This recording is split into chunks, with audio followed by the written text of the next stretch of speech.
there is a bit of a lament that it's not very fashionable to be a white male artist at the moment. And Doug, you know, thinking about phenomenons like, you know, the Asia Pacific Triennial, maybe you have a part to play in that. So I was wondering if you could talk a little bit about, you know, what the future might be for these under-recognised artists who are maybe in the later stages of their career. Is there hope for them?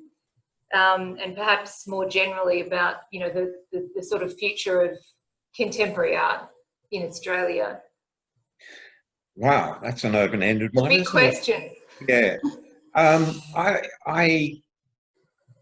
In relation to Paul Guest's gift, I mean, the reason I accepted your invitation to write a chapter in the book was I have a particular interest in abstraction, particular strands of abstraction, and I'm always amazed at the lack of broader curiosity in Australia towards abstraction.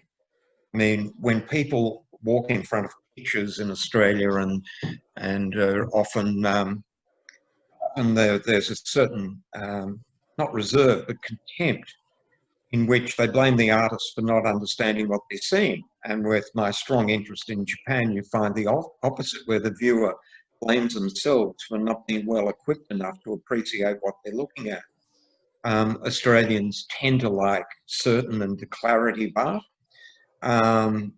In places like Japan, for example, not knowing gives people a huge amount of pleasure as long as the curiosity is aroused. So there are various ways in which you can come to non-objective art or abstract art. So I wrote about that in the context of Paul's gift. Some of my favourite artists who are abstractionists are not in the collection. And if I were to spin the computer round, one I regard as Kerry Polonez, I regard as one of the finest abstractionists in Australia of her generation, and she's not in the gift.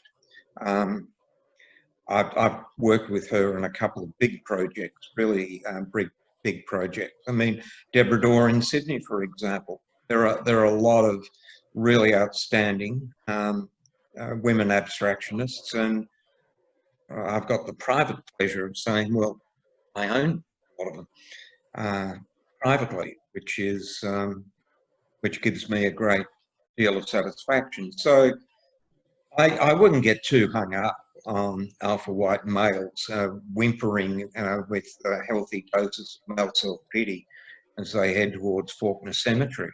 I mean, it just doesn't interest me.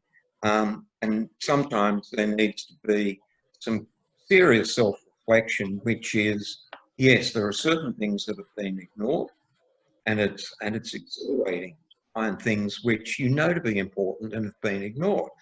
And you've got one of my favourite pictures in Bendigo Art Gallery, which is Hector Gilliland's mid-50s painting in the racks, which I regard as one of the great pictures. I saw it when I was there last, which I saw, and it's abstract, it's chalky, it's geometric, it's based on buildings, it's hugely intelligent, it's international, and, you know, why the work of Hector Gilliland, for example, isn't acknowledged. Well, it has been. I mean, you know, there's a book that's come out and you can't get it anymore, and there's been a small exhibition done. But it's a bit like Yvonne Audette. I mean, we know the show that happened at the NGV. Well, it was Queensland that did the first show, and I bought, you know, a lot of major works from it with Yvonne Audette, because I regard her work of the 50s as absolutely groundbreaking. I bought it. And I won't go into boring history about, you know, John Passmore's late 50s works like Pumping Horse Mackerel and what have you.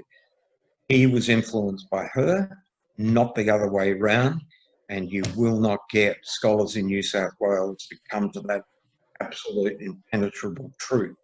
So rewriting art history and putting women in it and not getting too worried about alpha white males getting old, doesn't cause me too much trauma. I've had the opportunity now to do a couple of things.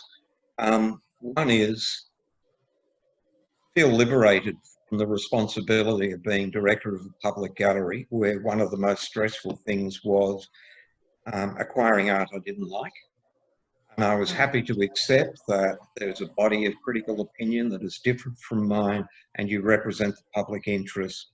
And whether it's part of a chronicle or whether it's a judgment about something that's important, yeah, okay, we buy it. If it doesn't interest me now, I just don't care.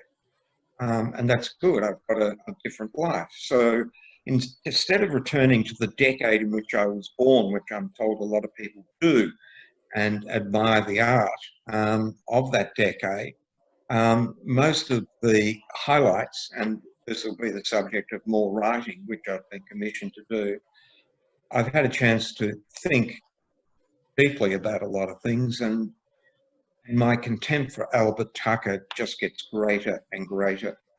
I do regard him as one of the most overspruit and unnecessarily discussed artists of the second half of the 20th century. I think they are appalling.